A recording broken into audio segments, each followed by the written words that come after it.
औज़ुबिल्लाहि मिनश्शैतानिर्रजीम बिस्मिल्लाहिर्रहमानिर्रहीम। अस्सलामु अलैकुम वरहमतुल्लाहि वबरकातुहू। जनाब नूर महबूब आलम साहब, मोअज़्ज़िज़ हाज़रीन इकराम, मेरे तमाम मजलिसी रुफ़क़ा, हाज़रीन इकराम, बुज़ुर्गान मिल्लत, मेरी इज़्ज़तदार और माँ और बहनों, मैं आप तमाम का शुक्रिया अदा करता हूँ कि आपने इतनी गर्मी में इस दोपहर के वक्त में आज के इस जलसे में शिरकत की। आपका बेहद शुक्रिया। और मैं आपको ये बात बताने के लिए भी आया हूँ कि इंशाअल्लाह ताला मजलिस इत्तेहादुल मुस्लिमीन बंगाल की सरजमीन से अपने सियासी सफ़र का आगाज़ कर रही है और हमको यकीन है कि इंशाअल्लाह ताला आप तमाम की दुआएं, आप तमाम का साथ रहेगा। और मैं आपको इस बात का वादा भी कर रहा हूं और तयखुन भी दे रहा हूं कि हम सिर्फ इस एक इलेक्शन के लिए बंगाल को नहीं आए हैं, बल्कि इंशाअल्लाह ताला मैं जब तक जिंदा रहूंगा बंगाल में हम हर इलेक्शन लड़ेंगे, चाहे असेंबली का हो, पार्लियामेंट का हो, जिला परिषद का हो। और मेरे इस दुनिया से चले जाने के बाद भी मुझसे ज्यादा काबिल और बेलोस लोग आकर भी बंगाल में मजलिस इत्तेहादुल मुस्लिमीन के काम को जारी और सारी रखेंगे इंशाअल्लाह।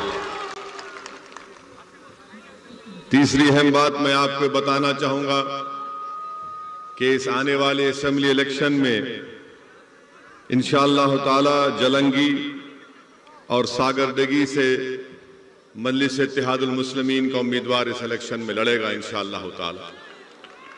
और दूसरे मुकामात, दूसरे असेंबली कॉन्स्टिट्यूंसीज के ताल्लुक से इंशाअल्लाह 1-2 दिन के अंदर हम लोग फैसला करके बताएंगे। मगर आप मुतमईन रहिए कि बंगाल की सरजमीन पर जो कोई भी इलेक्शन होगा, MIM पार्टी अपना हरा झंडा लेकर इलेक्शन में जरूर लड़ेगी इंशाअल्लाह ताला। मैं हमारे तमाम बंगाल के मेरे मजलिस इत्तेहादुल मुस्लिमीन के तमाम साथियों को, मेंबर्स को उनका शुक्रिया अदा करता हूं कि बड़ी मुसीबत और मुश्किलात का उनको सामना करना पड़ा। कई मर्तबा उनको झूठे मुकदमों में जेल में डाल दिया गया, 2-2 महीने, 3-3 महीने उनको जेल में रहना पड़ा। मगर मैं उनको सलाम करता हूं कि हुकूमत के जुल्म के बावजूद भी वो आज भी मजलिस इत्तेहादुल मुस्लिमीन का परचम उठाकर फख्र से मजलिस का काम कर रहे हैं। मैं साथ ही साथ बंगाल की इस TMC हुकूमत को बताना चाहूंगा कि आपने मजलिस के मेंबर्स के ऊपर जुल्म किया, झूठे केसेस डाले, उनको 2-2 महीने, 3-3 महीने जेल में रखा। मगर TMC को ये बात महसूस कर लेना चाहिए कि अब तो ये तो हमारी शुरुआत है, अभी तो हमारा स्टार्ट हुआ है और स्टार्ट में ही TMC की नींद हराम हो चुकी है। इंशाअल्लाह ताला यकीनन हमको और आपको मिलकर मेहनत करना है, जुस्तजू करना है और हमको हालात से नाउम्मीद नहीं होना है। मैं साथ ही साथ आपको ये भी बताना चाहूंगा कि मैं जब यहां पर आ रहा था तो मुझे कई लोग फोन के जरिए, ईमेल के जरिए ये बोले कि असदुद्दीन ओवैसी आप मत जाइए, आपके जाने से हालात खराब हो जाएंगे, आप क्यों जाना चाहती हैं, आप मत जाइए। एक बहुत बड़े बिजनेसमैन हैं, उनका कारोबार ऑस्ट्रेलिया में भी है, वो दिल्ली में मेरे से मुलाकात करके बोले कि आप क्या चाहते हैं। मैंने कहा क्या मतलब है आपका, आप क्या चाहते हैं? बोले नहीं, आप इलेक्शन मत लड़िए और बात कर लीजिए। मैंने कहा कि देखिए भाई, अल्लाह का दिया मेरे पास बहुत है, मुझे किसी चीज की जरूरत नहीं है, मगर आप जो नीयत लेकर यहां पर आए हैं, आप वो अल्फाज अपनी जबान से अदा मत करिए। बहुत से लोगों ने बहुत कुछ बातें कही और मेरे आने से पहले ही मुख्यमंत्री ममता बनर्जी ने कह दिया कि ओवैसी एक्सट्रीमिस्ट है। कल मुझे हमारे महबूब आलम वीडियो दिखा रहे थे कि मुख्यमंत्री ममता बनर्जी ने कहा कि असदुद्दीन ओवैसी गद्दार है, गद्दार का साथ मत दो, ये वोट काटने आए हैं, इनको पैसे मिले हैं। मैं बंगाल के मुख्यमंत्री से यह कहना चाहूंगा कि आप जो कुछ कहना चाहते कह लो मेरे को, मुझे इसका कोई फर्क पड़ने वाला नहीं है। हम मुख्यमंत्री साहिबा को यह बताना चाहेंगे कि ममता बनर्जी मेरी इज्जत और जिल्लत का देने वाला अल्लाह है, आप नहीं दे सकते मुझे। आप जो कुछ बोलना चाहते बोलो आप, मैं सुनने तैयार हूं, मगर एक बात आपको याद रखना पड़ेगा कि शायद आपको अपनी जिंदगी में असदुद्दीन ओवैसी जैसे अपोजिशन लीडर का मुकाबला नहीं हुआ होगा अभी तक।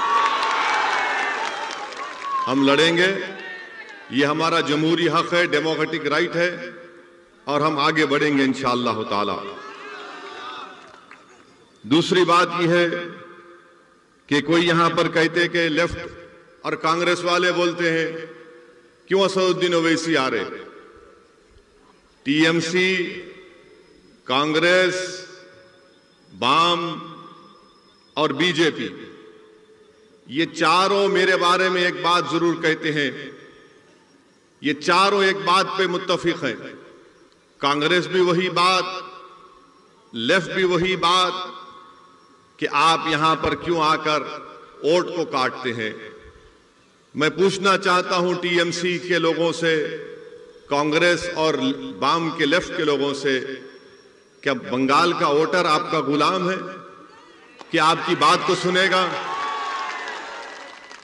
बंगाल का वोटर जिसको चाहे वोट देगा, मुझे देगा या नहीं देगा, मगर आप कब से बोलना शुरू कर दिए कि नहीं आओ।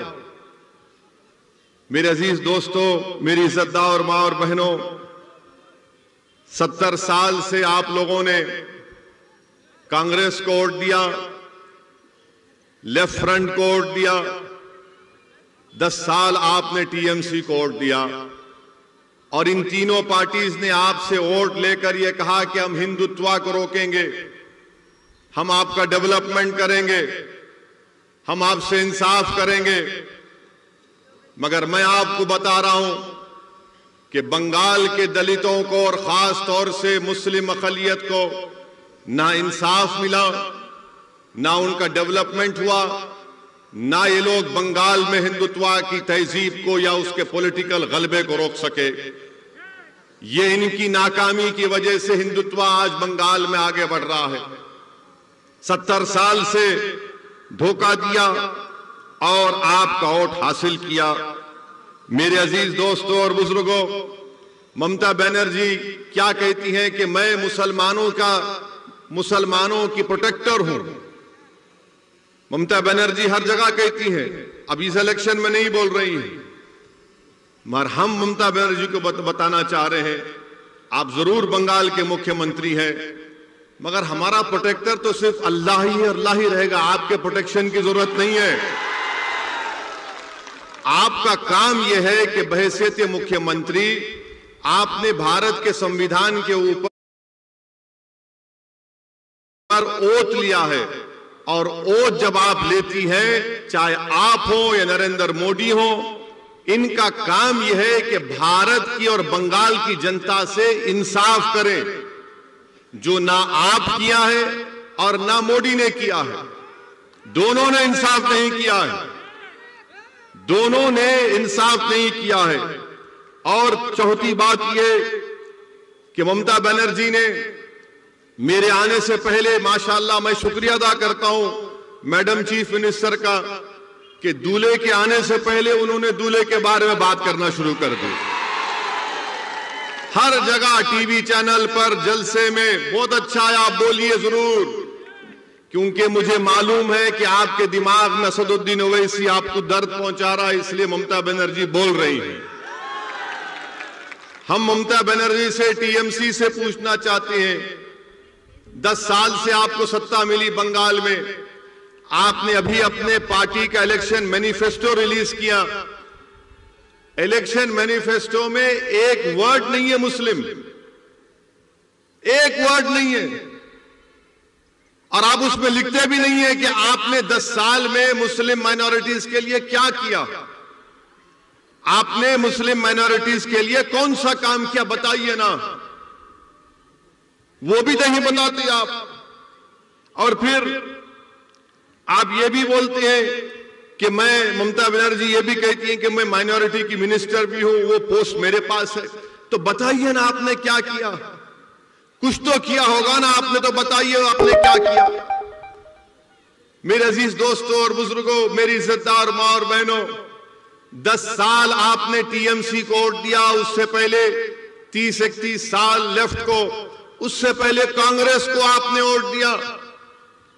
मैं आज आपके सामने सिर्फ कम से कम वक्त में चंद बातें बताकर यहां से रुखसत हो जाऊंगा, क्योंकि अब तो जलसा पहला हुआ है, इंशाल्लाह बहुत होंगे, अब यहां से जलसे होंगे इंशाल्लाह ताला। मैडम चीफ मिनिस्टर कुछ नहीं बता सकती हैं। मैडम चीफ मिनिस्टर क्या दिखाती हैं? मुसलमानों के ईद के दिन आकर सर पे अपने पल्ले सर पे ओढ़ के ऐसा दुआ करते, और आप लोग क्या करते हो? ओ,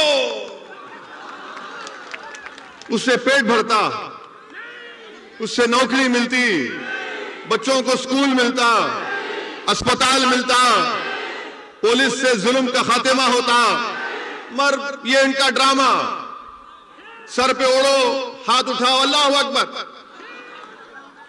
ये नाटक है। ये नाटक कब तक चलता रहेगा?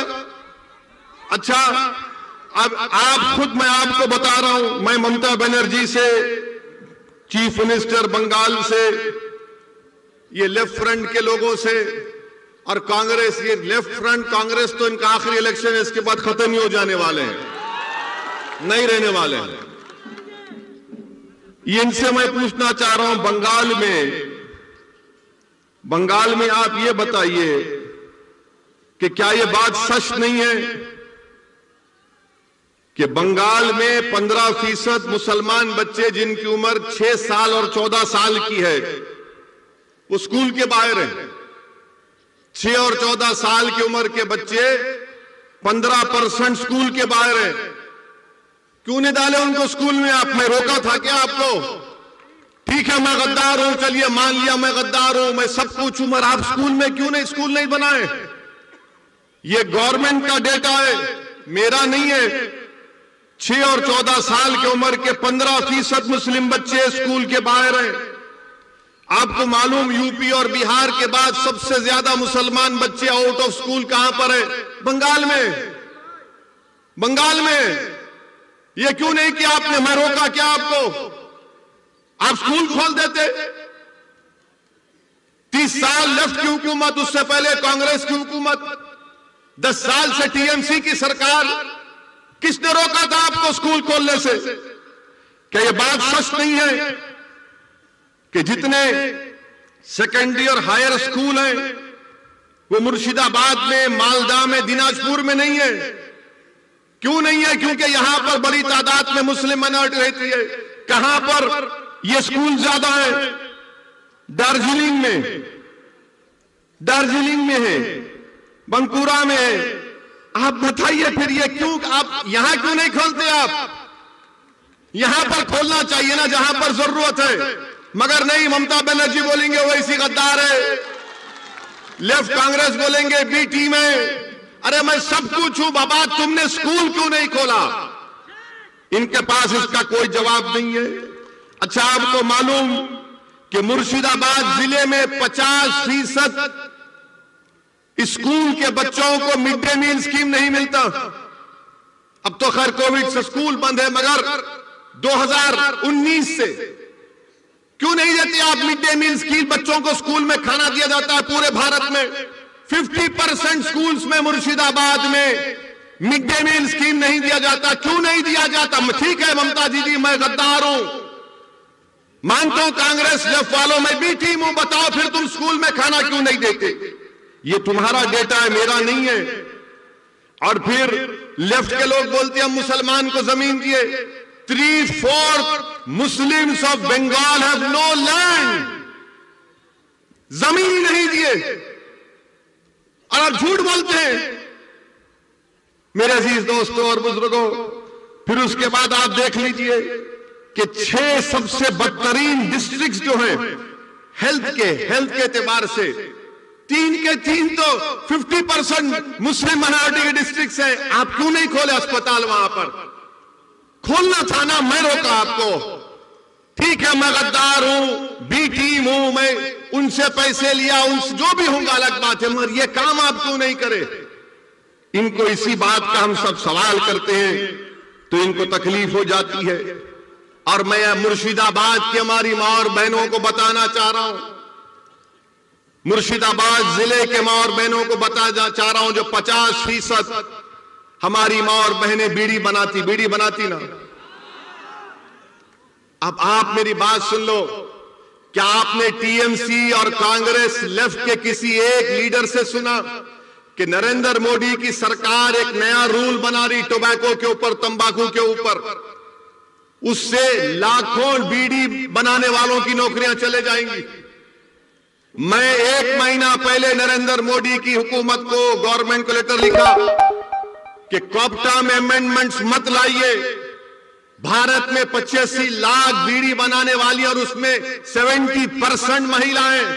अगर वो कॉप्टा का अमेंडमेंट आएगा तो लाखों नौकरियां चले जाएंगी बीड़ियों की। इस पर कोई टीएमसी क्यों नहीं बोलती? क्यों नहीं बोलती ममता बनर्जी मोदी को कि बोलो इस बारे में? ना कांग्रेस बोलती है, ना लेफ्ट बोलती है। बीड़ी का क्या बनाती हमारी मां और बहनें यहां पर। फिर आप वो भी देख लीजिए। अच्छा, मैं गद्दार हूं, ममता बनर्जी बोलती मैं गद्दार हूं,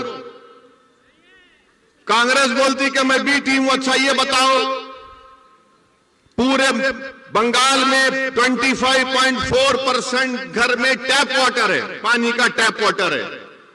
मुसलमान को खाली 15% क्यों है? गद्दारों को पानी नहीं पिलाते ममता बनर्जी? आप बी टीम को पानी नहीं पिलाते क्या आप? 15% मुस्लिम के पास। अच्छा, ड्रेनेज लाइन पूरे बंगाल में 31.6% घर में ड्रेनेज लाइन है। कितने मुस्लिम माइनॉरिटी के पास है? 15.2%। क्या यह ठीक है? मुझे गाली दो, आप दिल भर के गाली दो, शायद आपका दिल मुतमईन होता होगा, रात में अच्छी नींद आती होगी, मगर ये सवाल का जवाब दो ना। इस सवाल का जवाब कौन देगा? मुर्शिदाबाद में आपको मालूम कि सबसे जहरीला पानी यहां पर मिलता है। मुर्शिदाबाद में आर्सेनिक पानी मिलता है, आर्सेनिक पानी, लाल रंग का पानी मिलता है। और उसमें पानी का क्या है? 3000 पार्ट्स पर बिलियन है। WHO बोलता है कि 300 लिमिट होना चाहिए। मुर्शिदाबाद में 3000 पार्ट्स पर बिलियन आर्सेनिक पानी मिलता है। क्या कर रही टीएमसी? क्या किया लेफ्ट ने? क्या किया कांग्रेस ने? जो मुर्शिदाबाद मालदा में बरसों से तुम्हारा एमपी, तुम्हारा एमएलए जीत के आ रहा, तुम तो साफ पानी नहीं पिला सकते, आर्सेनिक पानी आप देते हैं मेरे अजीज दोस्तों और बुजुर्गों। फिर वहीं पर आप देखिए मगरबी बंगाल में हायर एजुकेशन का सर्वे हुआ गवर्नमेंट ऑफ इंडिया का। कितने मुस्लिम माइनॉरिटी के बच्चे हायर एजुकेशन में पढ़ रहे मालूम आपको? बंगाल में मुसलमानों का पॉपुलेशन क्या है? 2011 का सेंसस कहता है 27-28%। हायर एजुकेशन में बंगाल के कॉलेजों में खाली 7.8 बच्चे पढ़ रहे हैं। 7.8।